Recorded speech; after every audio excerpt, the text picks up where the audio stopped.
Bonjour, bonjour à toutes, j'espère que vous allez bien. Aujourd'hui, on se retrouve pour euh, une petite vidéo lecture. Donc, je me présente, je m'appelle Anaïs, des cousettes de clochette, pardon, sur cette chaîne YouTube où en général il est question de couture. Mais voilà, j'avais envie de vous partager ma nouvelle passion. J'avais envie de dire, non, c'est pas ma nouvelle passion, mais quelque chose qui prend de plus en plus d'importance dans ma vie en ce moment. Et donc, vous avez été nombreuses à me demander de faire des petites vidéos de lecture, que ça vous intéressait. Et ben voilà, j'ai envie de dire, si ça n'intéresse que 2 personnes, et ben moi, je suis déjà contente. Vous avez dû déjà voir ma vidéo précédente où je vous explique pourquoi la lecture est si importante pour moi. Et là, je vais vous parler des livres que j'ai lus en novembre. Nous sommes le 14 décembre, je crois. Voilà, donc là, j'ai déjà lu 2 livres. Je suis à mon 3e. Que je pense finir, à mon avis, entre ce soir et demain, il sera terminé. Et j'en ai d'autres que j'ai dans ma palle. Pour les novices, ça veut dire pile à lire. Je crois que c'est ça. Donc, voilà. Donc, qu'est-ce que j'ai lu en novembre? Si vous avez donc vu cette vidéo, je ne sais pas comment mettre le i ici. Il va falloir que je re-regarde. Mais si jamais je trouve, je vous mettrai cette vidéo. Et je vous disais que donc fin octobre, j'ai commencé à lire. J'ai recommencé à lire. Et donc, ça ne m'a pas quitté. Alors, je suis accompagnée aujourd'hui de bourriquet avec ces petits flocons et de thé. Oui, parce que pareil, quand on lit, on boit du thé. Ce qui n'est pas toujours vrai. Je bois autant de thé que de café que je viens de renverser. Ah là, voilà. Je vais le poser là. Oh non. Quelle catastrophe cette fille. Bon, si vous ne me connaissez pas et que vous me découvrez, eh ben, vous saurez que je suis une Miss Catastrophe. Donc, je prends ma pile de livres que j'ai lus. Alors, il y en a un que j'ai lu au mois d'octobre. Voilà, ça va être fin octobre et de novembre. Puisque j'ai commencé aux alentours du 20 après mon anniversaire, je crois. Donc, après le 23 octobre. J'ai recommencé à lire parce que, donc pour celles qui n'ont pas vu la vidéo précédente, j'ai refait un petit remake, une petite résumé. Donc j'étais allée dans une librairie, j'avais vu les nouveaux livres d'Harlan Coben, auteur que j'adore dans le thème thriller, avec un bon accent anglais. Et c'était celui-ci que j'avais vu, et puis un autre qui est qui est là dans ma pile à lire que j'ai pas encore lu, qui m'avait donné beaucoup envie. Mais j'avais pas le budget à ce moment-là, donc j'ai laissé tomber. J'ai dit on verra plus tard. Et ensuite, je suis allée dans une ressourcerie et je suis tombée sur ce livre d'Harlan Coben qui s'appelle Remède mortel. Donc, pour vous dire, Harlan Coben, je l'ai découvert très peu de temps après avoir commencé à lire. Et c'est vraiment un auteur que j'adore parce que pour moi, il a le don de vous emmener dans son histoire, de vous faire passer par plein d'émotions. Il y a des moments où vous allez rire, des moments où vous allez avoir la larme à l'œil, des moments où vous êtes complètement perdu parce que vous ne savez pas où il veut en venir. Mais même si vous êtes perdu dans votre réflexion de dire qui a tué, parce qu'il y a toujours une histoire de meurtre, hein, qui a tué ou qui va tuer, ou vous êtes persuadé d'avoir trouvé l'assassin, et pas du tout, pas du tout. La fin est, enfin, ceux que j'ai lus, la fin est toujours, on se dit, ah oui. Alors celui-là, je crois que c'est son premier, si je ne dis pas de bêtises. J'ai deviné avant la fin, avant qu'ils nous le disent. J'ai eu des soupçons. Mais franchement, il est vraiment bien.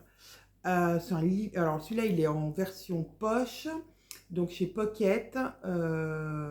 Et je vais vous dire, peut-être qu'ils disent quand il a été imprimé. Je vais y arriver. Touc. Non. Eh ben si, 91-92. Donc, vous voyez, il est un petit peu vieux. Et je ne l'avais jamais lu, celui-ci. Et donc, c'est l'histoire d'un docteur, docteur Harvey, qui est chercheur et qui va chercher un remède contre le sida voilà, en mémoire de son frère qui est mort de cette maladie.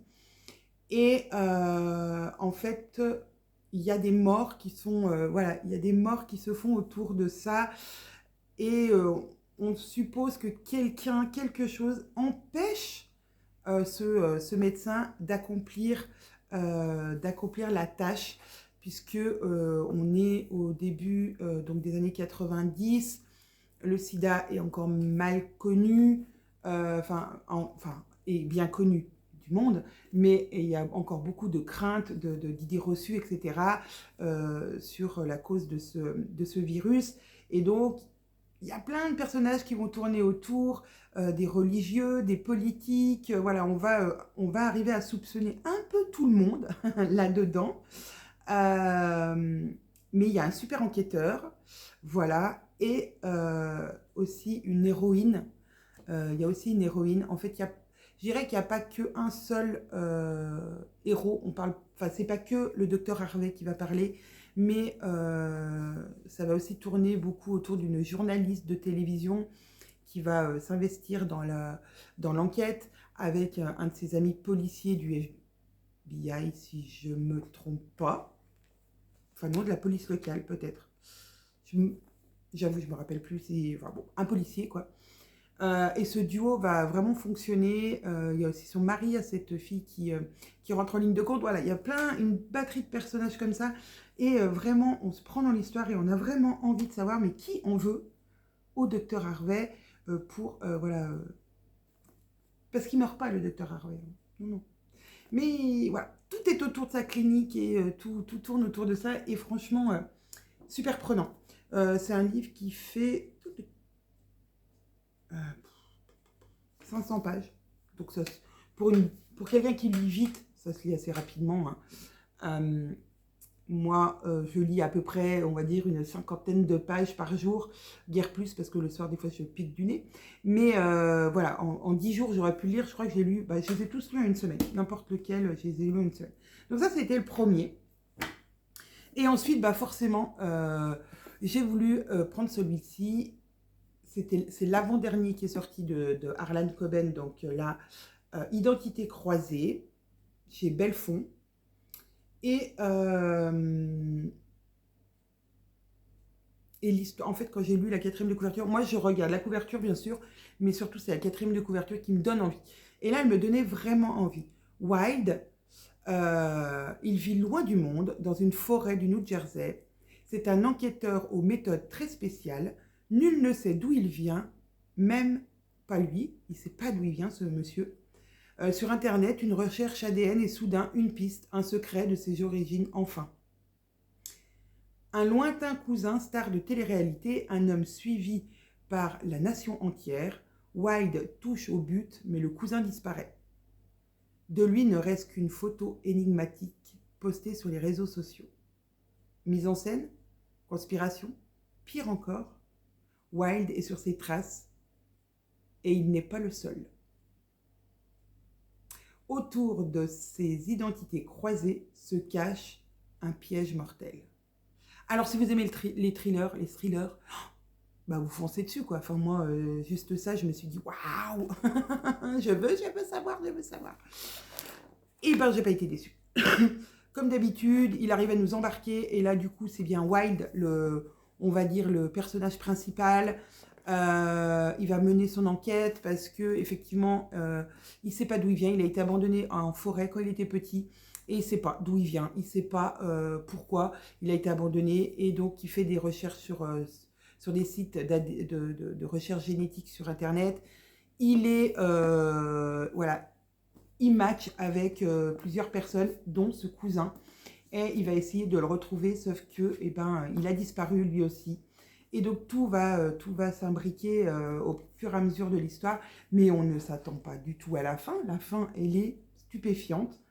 Vraiment. Elle est, on se dit, ah ouais, oula, il est parti loin. Mais quand on rentre dans un... Enfin, moi, personnellement, quand je rentre dans un livre de Harlan Coben où la 4e de couverture m'a déjà subjuguée, et ben j'y vais et je n'arrive pas à sortir. C'est-à-dire que là, par contre, je pourrais, si j'avais une journée entière pour lire, je pense que je le lirais en une journée tellement je veux aller à la page suivante, puis à la page suivante, puis à la page suivante. C'est vraiment, pour moi, c'est l'auteur que qui me rend addict. Il y a 400 pages. Voilà. J'ai beaucoup aimé. Vraiment, j'ai adoré. Les morts sont pas trop violentes. Enfin, c'est pas des trucs horribles. Pas comme dans Remède mortel, où les meurtres sont quand même assez... plutôt moches. Hein, vraiment très très... Alors, un meurtre, c'est moche, mais... Oh, oui, c'est pire. Celui-là, ça va. Je me suis dit que c'était pas léger. C'était pas des meurtres légers, mais voilà, c'était moins sanglant, dirons-nous.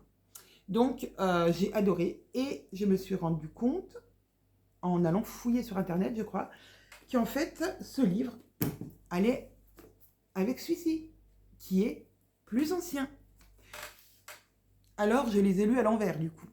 Si vous voulez les lire, lisez celui-ci en premier, qui s'appelle L'inconnu de la forêt, et où, pour le coup, c'est le début de l'histoire. Enfin, ça ne parle pas vraiment que de lui dans cette histoire, parce qu'il y a une vraie histoire autour. Mais on commence à savoir voilà, qu'il a été abandonné dans la forêt, voilà, tout ce qu'il a vécu, etc. Comment après il a été adopté. Et du coup, ça fait résonance avec celui que j'ai lu avant, que j'aurais dû lire après. Mais au final, c'était pas dérangeant parce que, bon, bah, je sais maintenant pourquoi il a été abandonné, voilà, parce qu'on le sait dans... je reviens. On sait du coup dans Identité croisée pourquoi il a été abandonné. Mais du coup, voilà, c'est mieux de le lire dans celui-là en premier, l'autre en deuxième. Mais ça ne va pas déranger de faire le contraire au final, puisque j'ai pas appris beaucoup plus de choses ici, puisque si vous n'avez pas lu celui-ci vous refait quand même des mises au point. Voilà. Il est intelligent. Il s'est dit, voilà, si la meuf, elle n'a pas lu celui-là, bah, elle va pouvoir quand même comprendre quelque chose. On apprend juste 2-3 petits trucs en plus qu'on ne savait pas, mais pas grand-chose.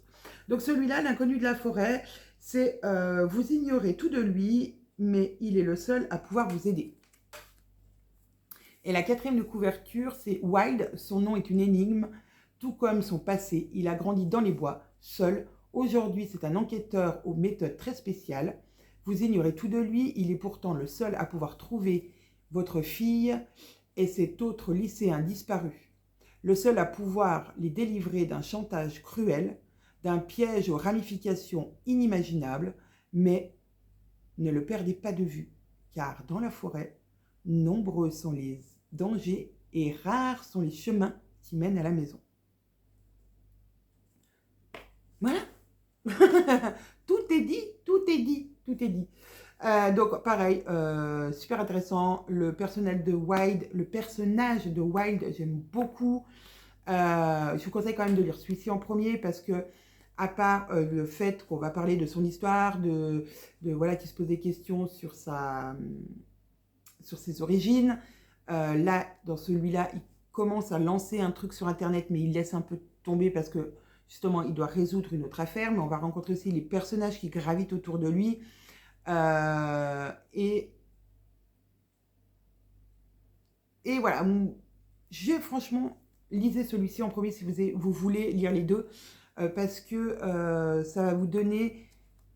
Quand vous aurez lu celui-ci, vous pourrez lire directement l'autre derrière et du coup enchaîner sur son histoire. Et même s'il y a toujours une histoire de meurtre, de disparition, de choses comme ça, autre que son histoire à lui, il y a quand même son histoire en toile de fond et on a envie de savoir. Et dans le deuxième, bah, vous avez toutes les réponses et je trouve que la liaison est vraiment parfaite. Ouais. Alors l'autre, il date de 2022 et celui-ci de 2020. Alors celui-ci a pris le café. Voilà. Ma fille a renversé son café sur l'étagère.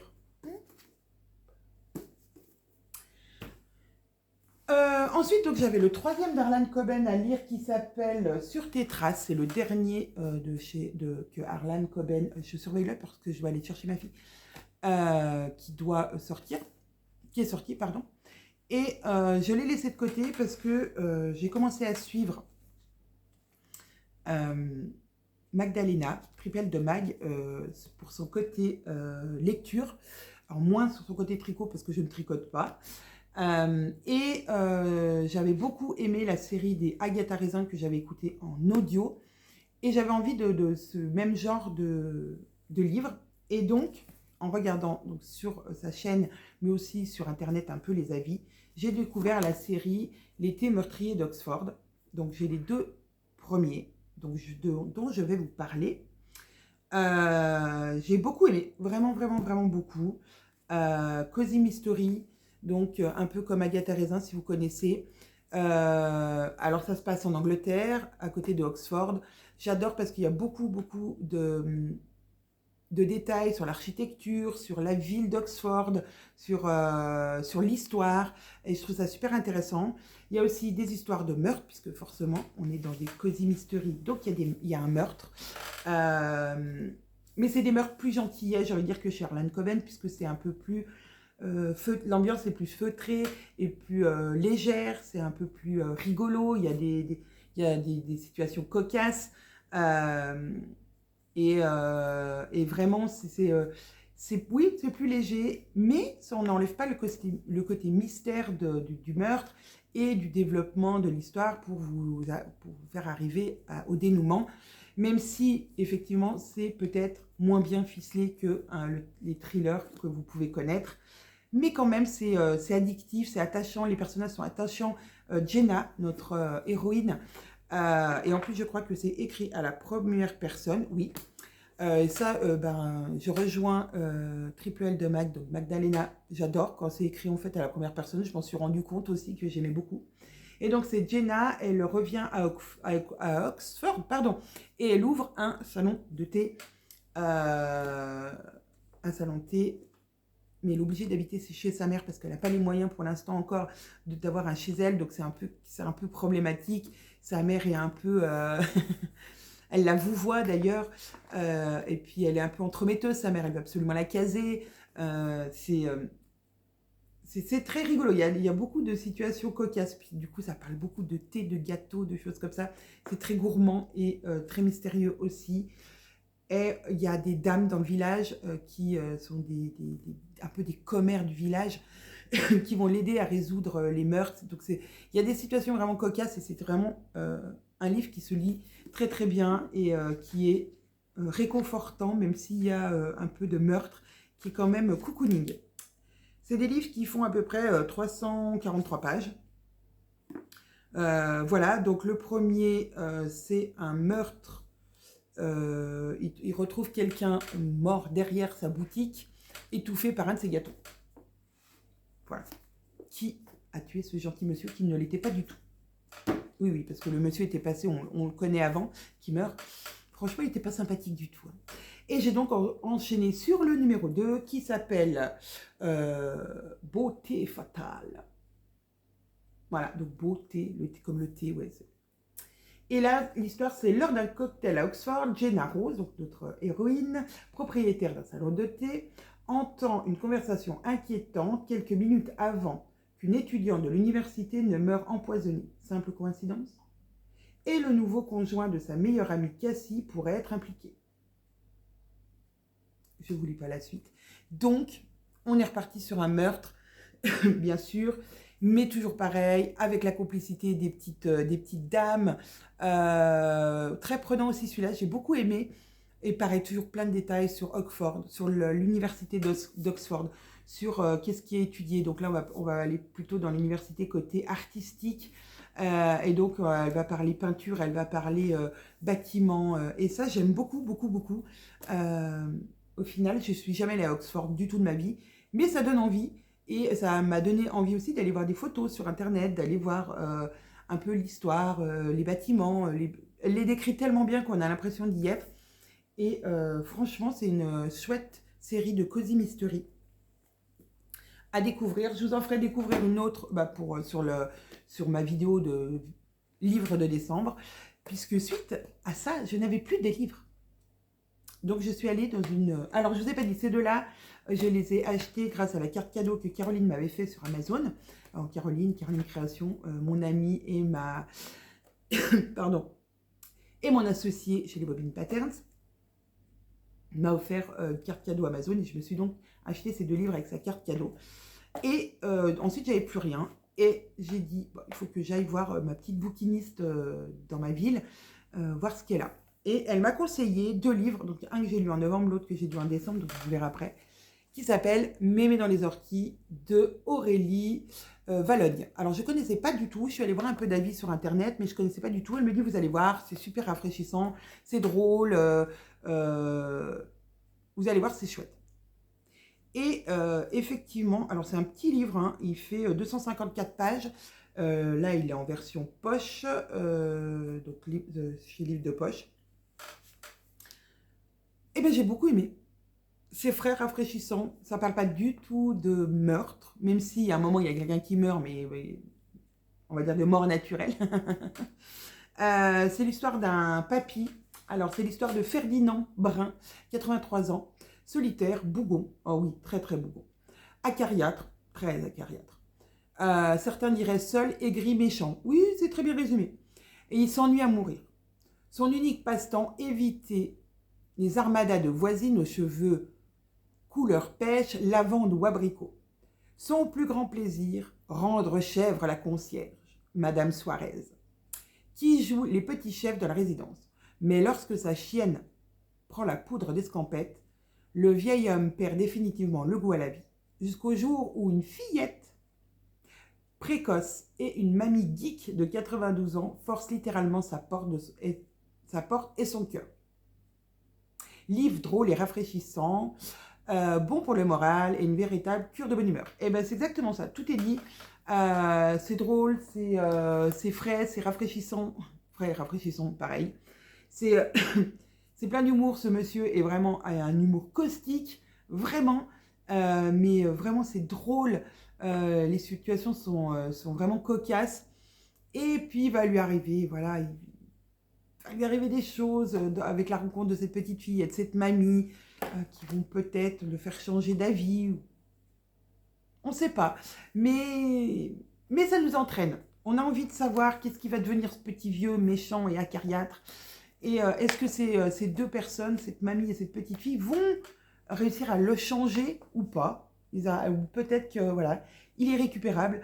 Mais franchement, c'était une super bonne lecture et un petit bouquin super bien. C'est le premier que Aurélie Valogne a écrit. Il y en a d'autres, avec toujours une couverture en Vichy, comme ça, mais qui change de couleur de Vichy. Donc là, c'est un rouge, mais après, ça change. Il y a bleu et jaune, si je me souviens bien. Mais en tout cas, j'ai adoré. Et j'ai trouvé ça, du coup, sympa d'aller dans une bouquinerie, chez un bouquiniste, pardon, et de se laisser guider par la personne en disant, voilà, vous lisez ça, oh, ça peut peut-être vous intéresser. Et effectivement, je l'ai trouvé assez sympa, même si au début, j'ai eu du mal à rentrer dans l'histoire, parce que je pense que j'étais encore trop dans mes autres genres de bouquins, qui sont plutôt, voilà, soit des thrillers, soit des policiers, soit où il y a un meurtre, où il y a quelque chose, il y a, on va dire, une énigme, et du coup, un enchaînement de choses qui font qu'on avance dans l'histoire et qu'on a envie de savoir. Là, c'est pas du tout le cas, il n'y a pas d'énigme, il n'y a pas d'enquête, donc c'est peut-être pour ça que j'ai eu du mal à rentrer dedans, mais une fois que j'ai été dedans, voilà, ça m'a pris un chapitre ou deux, et vraiment, j'ai adoré. Donc voilà, c'est tout pour le mois de novembre. J'en ai lu 1, 2, 3, 4, 5, 6, si je ne m'abuse. Je trouve que entre fin octobre et novembre. Donc je trouve ça pas mal. Les autres, j'en ai encore deux autres là que j'ai lus. Du coup, je crois que celui-ci doit chevaucher novembre et décembre. Et celui-là, décembre. Et un autre que j'ai là, que je suis en train de lire, qui sera pour le mois de décembre. Et j'en ai encore ici à lire au mois de décembre. Donc j'ai hâte déjà de vous retrouver pour... Oh là là, je suis allée trop loin. Oui, bon, bref, c'est pas grave. J'ai hâte déjà de vous retrouver pour le prochain bilan, on va dire, lecture du mois de décembre. Sur ce, j'espère que cette vidéo vous a plu. En tout cas, moi, j'ai été ravie de vous parler de lecture. Je vais reprendre mon thé, je vais essuyer par terre, hein, forcément, j'ai tout renversé. Et puis, je vous dis à très vite et je vous fais des énormes bisous.